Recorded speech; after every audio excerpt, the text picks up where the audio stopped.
This is BBC World. Now, you go to bed on a Thursday, you wake up on a Saturday morning. That sounds like a pretty heavy night, doesn't it? Well, it is exactly what has happened in the tiny Pacific islands of Samoa and Tokelau, not because of a heavy night, but because they've decided to miss out an entire day.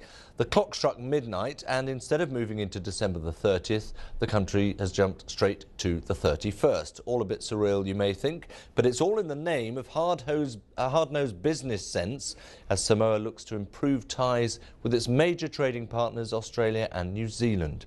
Samoa's Prime Minister, Tulipa Sailele Malilagawi, joined me and straight from a ceremony to mark the date change.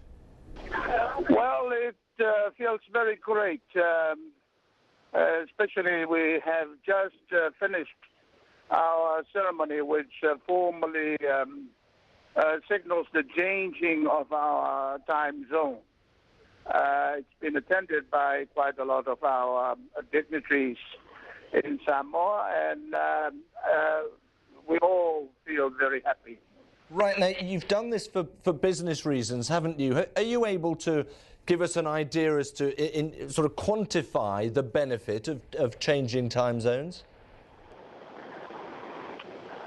Well, I have already mentioned several times that the immediate benefit would be to our tourist industry with the removal of the confusion in the different time zones, particularly over different times in schedules, and more particularly the fact that we now have 5 working days of continuous contacts with our business counterparts in New Zealand and Australia, now that we have the same time zone. I imagine it must have caused mayhem for computer systems and electronics across the country, hasn't it? Yes, you are quite right. We have been alerted by our telephone provider that there will be a brief suspension of communication while they go about changing their computer technology to fit in with the time zone we are having now. Well, I hope it all works out for you. Tell me a bit about the ceremony. I mean, do you see this as a moment of great celebration? What have you been up to? Oh, yes. Right now we have morning tea and coffee to celebrate for the great number of people that participated, and giving applause to the occasion. Now, of course, you're Prime Minister, so perhaps you would say it's inevitably a case that everyone's behind this, but was there much opposition to changing the date, to losing a day? Well, there has been really no opposition. I think it's pure common sense that everyone knows that it would be for the benefit of our people in general. And I suppose now that the proof of the pudding is in the eating, isn't it? Do you expect to see a rise in the economic fortunes of Samoa? Yes, the benefits would be immediate, and especially with our own people traveling to New Zealand to attend to their family commitments.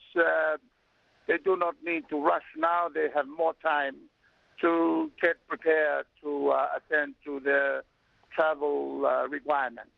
Well, at least you haven't missed out on New Year's Eve. I suspect you'll be having more celebrations then in a few hours' time. Samoa's Prime Minister there. Now to India, where a cyclone has hit part of the southeast, killing at least 6 people. It's Cyclone Thane. It struck near the town of Pondicherry down on the coast there. You can see marks on the map. This was a matter of hours ago. Rain and gale force winds caused by the cyclone have created havoc, really. Walls have come down, power lines, as perhaps always happens, houses damaged, trees uprooted, the electricity poles have gone as well, and those living in coastal villages have been seeking safety in relief shelters, and they've been told, do not go out in that either. Extremely dangerous conditions, and there may yet be more to come. Now, it's understood that chimpanzees recognize when others in their group are unaware of a source of danger. Researchers in Scotland have made the discovery that wild chimps only called out a warning when there were other chimps around that hadn't yet seen the threat. The researchers used rubber snakes laid near the chimps to see how they'd react, and their findings have been published in the journal Current Biology, somewhat challenging the idea that only humans can spot ignorance in others and take steps to alert them. Well, Dr. Alison Cronin works at Monkey World in Dorset in the west of England and has been working with chimps for some 20 years. So I asked her if the research enlightened her any further. Well, it hasn't actually taught me anything new about chimpanzees. I've actually witnessed 2 snake-chimpanzee encounters here, actually in this group, Patty's group of chimpanzees here at Monkey World. I've seen them actually deal with a snake in their enclosure on 2 occasions, and they were issuing normal, loud, full-blown alarm calls regardless of what individuals were around them in both instances. What I would put to the researchers that perhaps needs more investigation is that indeed aren't the chimpanzees bright enough to recognize that it is a rubber snake on the floor, as we would do, and therefore maybe the quieter alarm call is on the basis of here's a threat that isn't quite a full-blown threat, so yeah, yes, you need to be cautious of something that looks like this, but actually this is a rubber snake. And I know that our chimpanzees here at Monkey World are very capable of distinguishing between a live snake and a rubber snake. So I would suggest that in the wild the chimpanzees would be able to as well. But I think it's something that perhaps requires further investigation, because they do have a very complex social network and very complex forms of communication. Well, they don't look like they're going to be too alarmed in the environment they're in now. Very relaxed indeed. But I know you do a good impression of that alarm shriek. Yeah. And give us a sense as to what it sounds like.